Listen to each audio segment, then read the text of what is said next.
Hello, everyone. Happy Thursday evening. It's first Thursday live with the Great Augusta Black Chamber of Commerce. I'm your host tonight, Ronnie West, president co-founder of GABCC. You see, I have a special guest with me. But before we get into that, let's do a little housekeeping.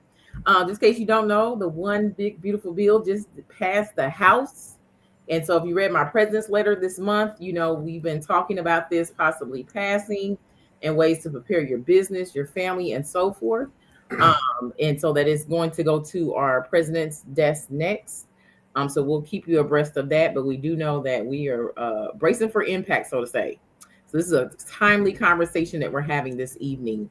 If you want to join the organization, go to www.mygabc.org. We'll love to have you as a member. If you are looking to join a committee and you're already a member, be sure you go to our website to sign up. And new members, you have orientation this Monday, July 7th at 6 p.m. So make sure you join us for orientation. That is all on the website, www.mygabc.org. So Eric, I want you to go ahead and just introduce yourself to the folks. I'm going to do some back end housekeeping things as you get things started. I'm going to get started with this conversation tonight. Sure. First of all, I appreciate you having me, Ronique. So as far as introduction, Eric Brown, I'm a personal finance coach, if you will, and speaker. So as kind of a quick tagline type thing, I work with couples who want to win with money, but don't know what the next step is to create the life that they desire, right? And really working with them to turn personal finances into a team sport so that they can thrive together, right, with more harmony. Right? Okay. So is there a certain, I did see that in your newsletter. I did see a reference couples. Is there a reason why you focus on couples, or do you focus on everyone? That's my first question. Yeah. So, as far as coaching and so forth, they tell you to niche down, niche down, niche down as far as you can, right? Okay. And so that I find being the most impactful. I also have in addition to my training and experience as a financial coach, I also have a marriage counseling certificate. So I'm also a certified marriage counselor. So not because I want to be a marriage counselor, I do not. I just saw that as being a direct overlap or a significant overlap in what I do with people on the personal finance side, right? So some of the aspects such as conflict management, communication, those type of things that may also fall under the marriage counseling umbrella, I can bring to the table in addition to the pure numbers and uh, bring in the relationship side of things, Okay. right? Because that they really overlap so much. Okay. So now I'm a novice at this. We're gonna pretend that I'm totally a novice. I don't understand what you do, what financial coaching is. Can you explain that to the viewers and those who may watch this later? And guys, make sure you share this out. And of course, if you have any questions for Eric as we wrap up, please put them in the comment section so we can get those answered. But can you explain what financial coaching is and why would I want to come to you? Yes, great question. So, so there are plenty of folks out there that talk about money, right? Particularly on the personal finance side, and anywhere from one extreme of leveraging debt and things like that to the other extreme of managing debt and so forth and so forth. So I'm definitely on the managing, minimizing, eliminating debt side as a way of first creating a common shared vision, whether it's a single or a couple, right? And let that be your guide light, if you will, in your decision making process going forward, whether it be financially specifically. Um, and so, I really, my first step for someone that comes to me for financial coaching is really to help them define that for themselves, right? What my vision for me and my family is cannot be and should not be your vision for client X, right? So I had a client one time that they said, Eric, all we want to do is retire, sell our house, buy an RV, and travel the country for the rest of our life. Great, okay, that's not Eric's vision of our vision, Eric's or my wife's vision of our future. But if that's your vision of the future, okay, let's make it happen. Let's start there. Let's start working our way backwards. Let's add some organization, some different mindset in terms of what the purpose of money is. At the end of the day, money is a tool to create the life you love, and it's not meant to be a source of constant anxiety. And that's what you find too much in people, that money is a source of constant anxiety. Where if you flip it, right? No, let's let money be a tool to create the life we love. And so that's why it always starts with, what is that life we love? What does that look like? Let's define it. Let's write it down. Not to say you can't change it over time, but let's have a vision for our future, right? And then as we get into the more tactical stuff, becomes a lot more easier to make decisions, whether it be on plans or on things that pop up, because life life happens regardless, right? And so, but putting yourself financially in a position to handle those type of things, rather than living in chaos, being a little more, not a little more, being a lot more proactive on those type of things, is really what helps reduce stress, improves relationships, and improves and accelerates your progress towards financial success the way you define it. Yes. And I think, first, I guess I should just tell you about my dream life. No, I'm just kidding. I'm just kidding. We can start by coaching, okay? But, but I would say that I think relieving stress is a big one, right? Yep. I think finding that healthy relationship with money, I think just what you're stating, you're able to get people there, and you start with their dream life. So then that way they can figure out what avenues, revenues to take to get them there. And it doesn't seem so far fetched as a dream life, but a reality. So it sounds like that's what you can help folks to do. And sometimes we can't help ourselves through what we can't see. We can usually help others, but sometimes it's so hard to do it for ourselves. So that's why we would come to a coach like you, right? So Yes. can you tell us, like, what does that, what is there assessment you send, you take people through besides the dream life or coaching, or how's that process work when they do reach out to and contact you? Yeah. So I really direct everyone to my website, psfinancialcoaching.com. There, I have all of my background and information, links to my other contacts: Facebook, LinkedIn, Yelp. I'm on Yelp even, those type of things. Um, but to more directly answer your question, go there, read that, and there's buttons there to schedule an initial consultation, which I call a financial wellness starter session. Right. So let's sit down. Let's have a conversation. Let's figure out what you want out of life. What kind of where at a higher level at this point, where things stand, what you're looking to do, and then I can make it a proper assessment, because I also teach classes, right? If class is the right thing for you, is individual coaching the right thing for you, or some other resource. So I can kind of make that assessment from that initial consultation, if you will, um, and, um, and determine what the next step is, right? Okay. So initial consultation, how long is that consultation time wise? Usually about an hour, hour and a half, Okay. An right? hour.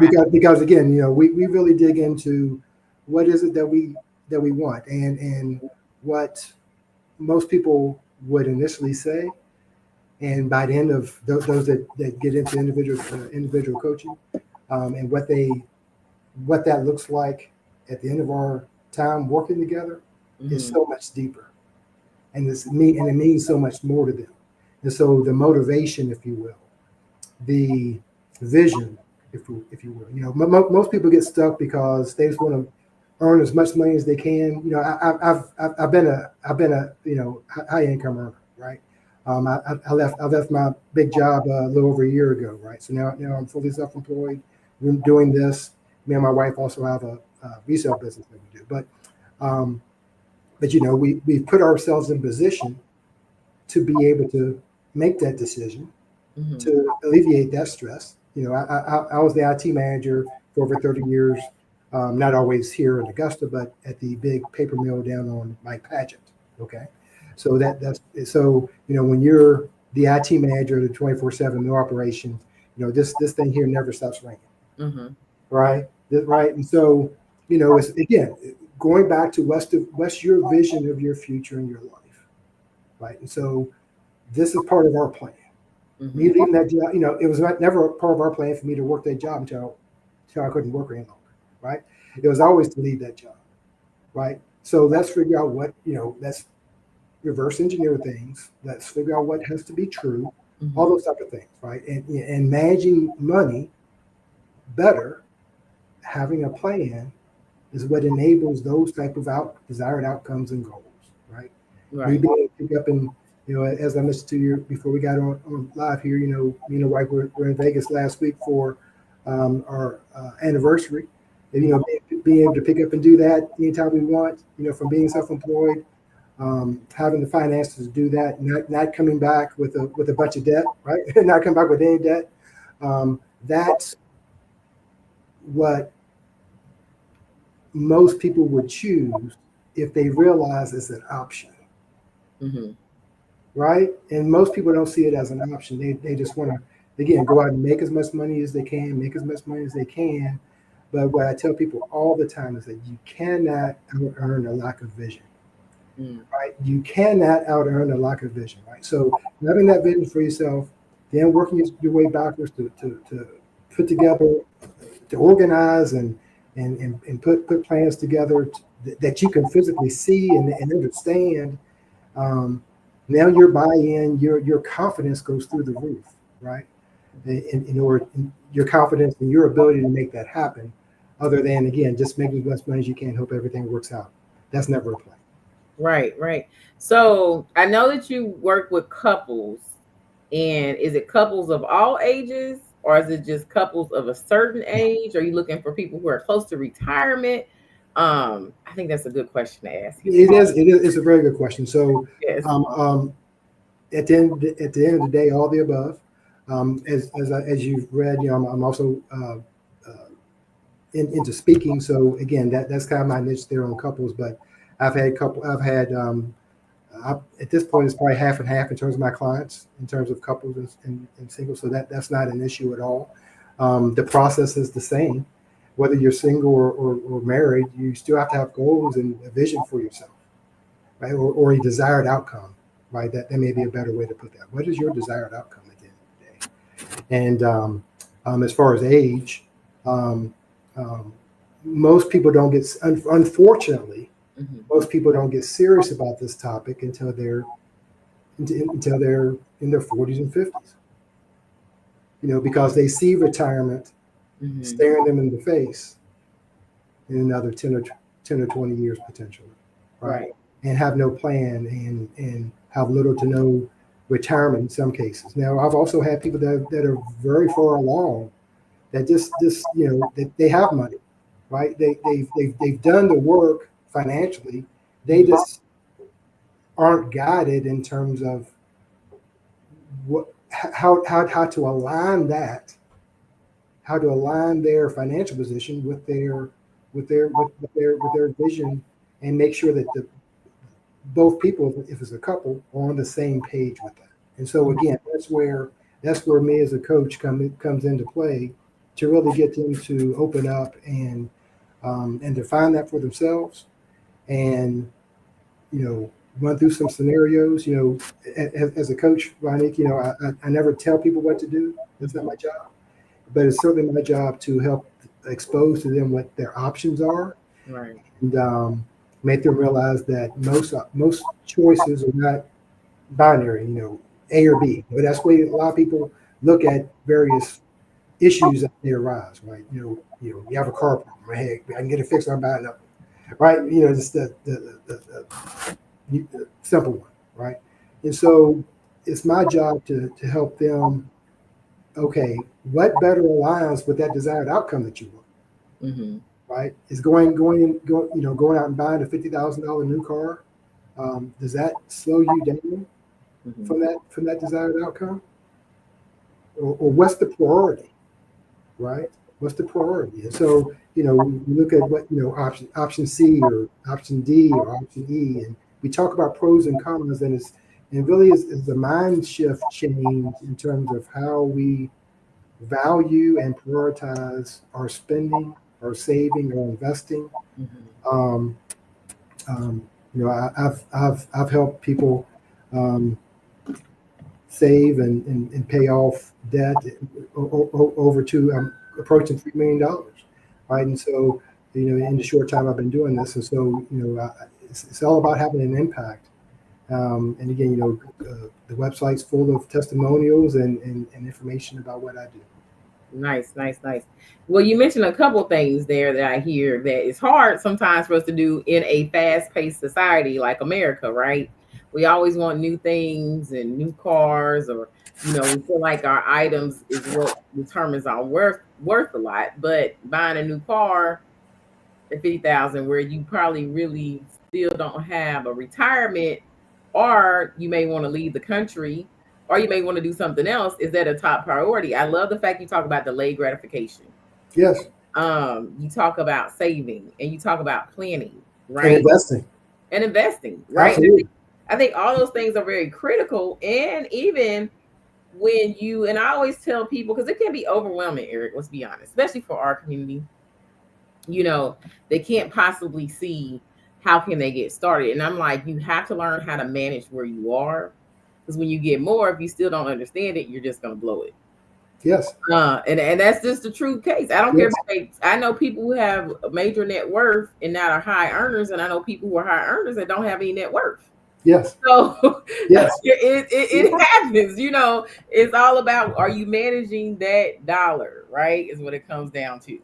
And so no matter what dollar it is or what amount it is, I think that's really critical. So I noticed on your um newsletter that you sent out, which I think people need to sign up for, so they can get that information. You have some statistics, and I'm a numbers person. I love numbers. Can you share some of that information with us if you have that up by chance?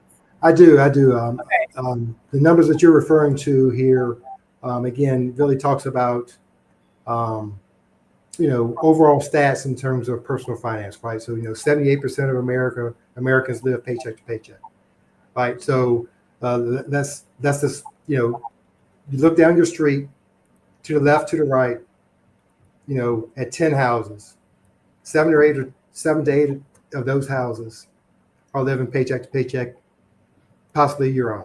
All right. So you mean to tell Right. me everybody's not millionaires like social media says? That's right. That's right. Okay. So regardless of the size of the house, Okay. Right.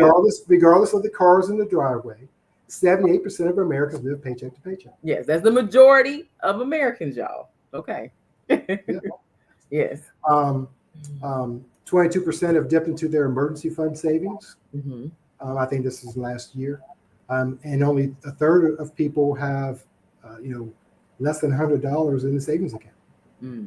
Right. I mean, how can you address life when it occurs, that car issue, for example, a medical issue, Right. Whatever it is, because it always happens. Mm-hmm. Right. And having $1,000 or having $100 in the bank, this sets you up for failure. Right. Sets you up for failure. Right. 37% of people have tapped into their retirement savings early. Right. There are downsides of that beyond missed opportunity. Right. And so again, there's part of his education, right? These type of things. It's very much a different perspective on what the purpose of money is. Mm-hmm.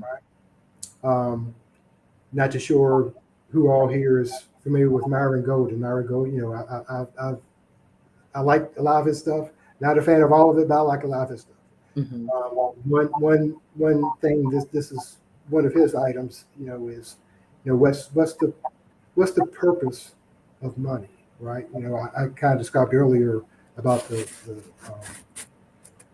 it being a tool to create the life you love, but when you look at the different levels of people, right, and this is all about mindset. It's not about a personal label, if you will, but those that have a quote unquote poor mindset, Mm-hmm. right, look at the purpose of money as to be able to pay bills, right? If that's how you value money, that it allows you to pay bills at the end of the week or the end of the month.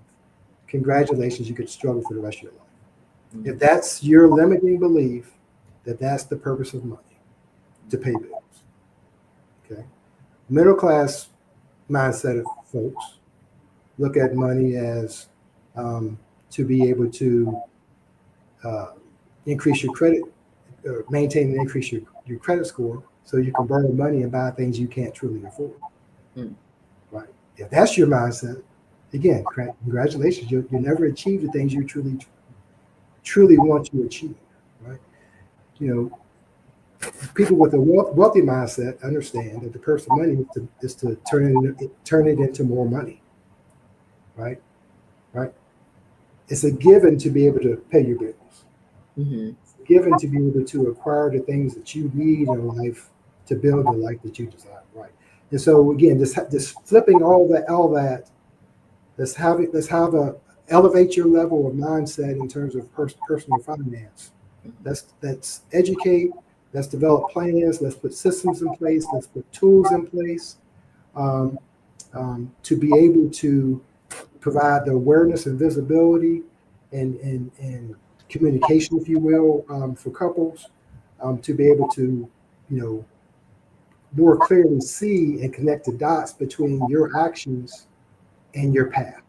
Right.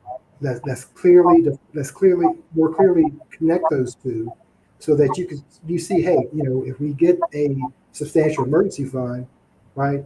Now our ability to manage those things that creep up in life, which when they do, becomes a whole lot easier, right? Mm-hmm. Now it's more of a matter of inconvenience rather than a financial emergency, right? And so again, those are some of the type of things that we put into place that we again, it's part of education, Right. because it's not just about telling people what to do, it's about them understanding why they're doing this, Mm-hmm. right? Why they're doing this, where this leads them, and it all goes back to that initial conversation in terms of what are your desired outcomes, Yeah. right? So I think, you just mentioned a lot of different things. And to me, it still goes back to what is your mindset around money? And depending upon like who you grew up with, how your family structure was, your mindset was set, as a child. And so a lot of us are working through changing that mindset, and understanding money, or being the first to do this in the family, or being the first to do that in the family. So that this comes with a lot of different responsibilities and just shifts. And I feel like your coaching can help a lot of folks through that piece and understand how to prioritize, how to plan, and everything. Do you have anything else you want to leave with folks, or any other tips, um, things to get started, or even why they should contact you? What questions may they be asking themselves, and this is maybe where they need to be reaching out to a financial coach. Yeah. So again, most people are stuck Mhm. financially, at least personally on the personal finance side. They're stuck in terms of, do I, you know, do I borrow for this? Mhm. Do I run up credit cards for that? Do I invest? Do I? You, you're just inefficient when you try to do all those things at once, right? And so again, just having a plan with a desired outcome is something that is just most people just don't have, but makes all the difference in the world, right? So that at the end of the day, that's what I help people define for themselves, educate, elevate, and let's go make it happen, right? So one more thing I we touched on earlier about the ages, right? So um, I also mentioned that I do some of the classes, and you know oftentimes, well, not oftentimes, sometimes I'll get younger people in the class, right? Or younger people, as 20, 25 years old, right? And most of those people have been gifted the class, because they just got married or just graduated college or whatnot.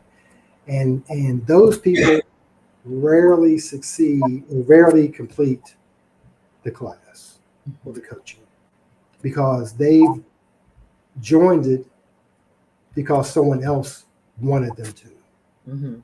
not because they were ready and open for change, right? And so, think about it, right? I tell my folks this all the time, that are 40, 50 years old, because I don't have to tell it, I don't have to say it. They tell me this first. I said, man, Eric, I wish I knew this crap 30 years ago. My life would be so different. And that is so true. But here's the reality. And this is the paradox that I tell. I said, and this is why I sometimes come across a unicorn and it makes all the difference in their life. It's because the typical, let's just take 45, 50-year-old person, right? That finds themselves in debt, student loan debt, whatever the case may be, limited retirement savings, et cetera, et cetera, et cetera, that make that statement, man, I wish I knew this stuff 30 years ago. The reality is, at 20, 25 years old, that same person would not have been receptive at that age. Yeah. But they're receptive now because they've lived life. They understand that their opportunity was so much greater back then, right? I'm not saying it's impossible at 45 or 50. Yeah, I was 47 years old when I got my head screwed on straight. Okay, so I'm working to get my head screwed on. Right? It's not impossible, but certainly 20, 30 years makes a big difference. Right? Yeah. And so I've had people, youngsters, that I call them in class, and you just see the light bulb come on. And once the light bulb comes on, you cannot wipe the smile off their face in terms of opportunity and potential that they now see in themselves, not just others seeing in them. And that's what makes all the difference for people achieving and being content, but at the end of the day, truly succeeding at a much earlier age of life. I think that's so true. You said educate, elevate, and make it happen. That's it. I don't know if that's like your tagline, but it should be. It should be. Yeah, because I wrote that down. It really stuck out with me with our last conversation. And Landon Lynch Jr. said he wants to sign up. I believe he's talking about for coaching. So his Eric's information is in the actual title of this video. So you can reach out to him directly. I did drop all his information in there, so you will be able to contact him directly and sign up. But if you want to sign up for the chamber, our website's also in the title of this video. So we would love to have you, and I know Eric would love to coach you. Now, Eric, our time is coming to an end. I enjoy talking to you, and I always appreciate you because we do get reached out here at the chamber for sometimes financial talks and so forth. And so I know you have went out for us before. Yes. I know I got great reviews. So if anybody's looking for someone to come out and speak about finances and financial coaching, Eric is definitely your person. So any last thoughts? And then how can anybody get in contact with you? I have so many. Right? I guess in closing, one thing back on something else you said earlier about family dynamics, and how you know what you know. You know what you grew up around, right? And me and my wife are from Virginia, and both middle, lower class type families. We didn't have a whole lot, but we didn't really want for anything. But but at the end of the day, we didn't have great financial mentors, right? Which is really a lot of our stories, right? And so we moved down here to the Augusta area back in 2010, making more money, starting to accumulate more money, and really just realize, hey, we just didn't have the guidance or the know-how to maximize our desired outcomes, right? So that's what we did. We just had to get very intentional about what we were doing, why we were doing it. The training I had, did one, and so we've really working through our plan. Like I said, I left that job had paid off the house 4 years ahead of schedule. I left the job 2 years ahead of schedule, and we're just making things happen for ourselves, and we're so happy about it, right? Now I'm working in something that I love, right, and so forth and so on, right? So it's all about creating the life that you desire and that you love, and so. That should be your measure of success, right? It's not about getting to a number, right? Getting to a number, having money enables your goals.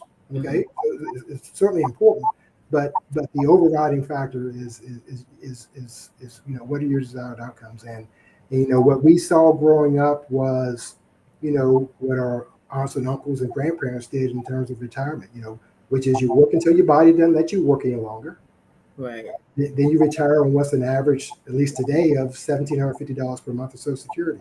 And who knows how long that's going to last. Right. Right. Not in America. Right. So we have to be intentional, right, about what we want. And now let's put the things in place to make it happen and still let us live. Right. This isn't about not living.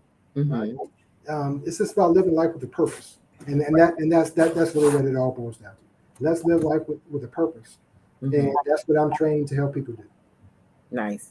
So I love it. I think it's very crucial. I think you don't know what you don't know, and I always say no question is any question is not a dumb question. I don't know how you say that saying, but no question is a dumb question. That's it. Ask your questions, okay? Ask your questions. I am a person that's a lifelong learner. I am constantly learning. I was in the conference last week learning about an area I'm learning a lot in and digging into. So it's just, just constantly learn and, like you said, apply. And it's not always about a number. It's also just about a calm nervous system, right?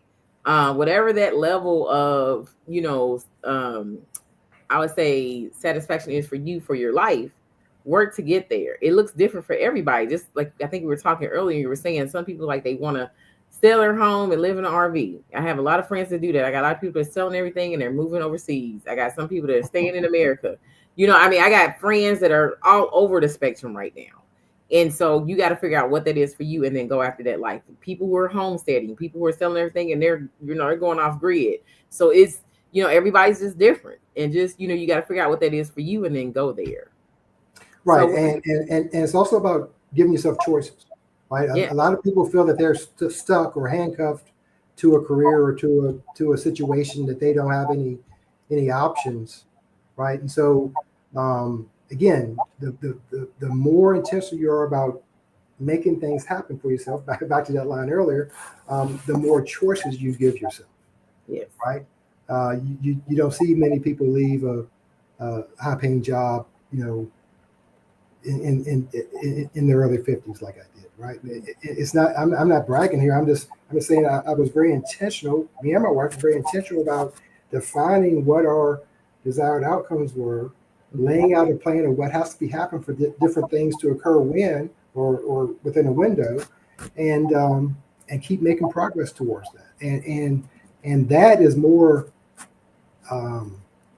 just as fulfilling as anything in the world. And then on the other hand, I moved into this business because I want to help other people, because I think I have an aptitude to help other people do the same for themselves. Right. See more in them than they see for themselves, but I can't want it more for you than you want it for yourself. Right. And that's also what I tell people. So one last line here, clarity, right? And what you want to do, what your current situation, awareness, all these type of things. Clarity always breeds confidence, and confidence always breeds courage, right? So that clarity is what builds the confidence, relieves the stress, builds the confidence, so that we now have the courage to go make things happen. Wow. So, you gave us a lot today, Eric. So, I just appreciate you for spending time with us today. I think a lot of nuggets, even for me, and I know a lot of people get a lot out of this. So how do they reach out to you if they want to contact you and set up a consultation? That's most importantly. Yeah, you mentioned that earlier. Sorry, I skipped it right over that. So again, the easiest thing to do is go to the website, psfinancialcoaching.com. You can sign up for the newsletter, as Ronique mentioned earlier. There's a button to sign up for the newsletter. Just see, email, contact information.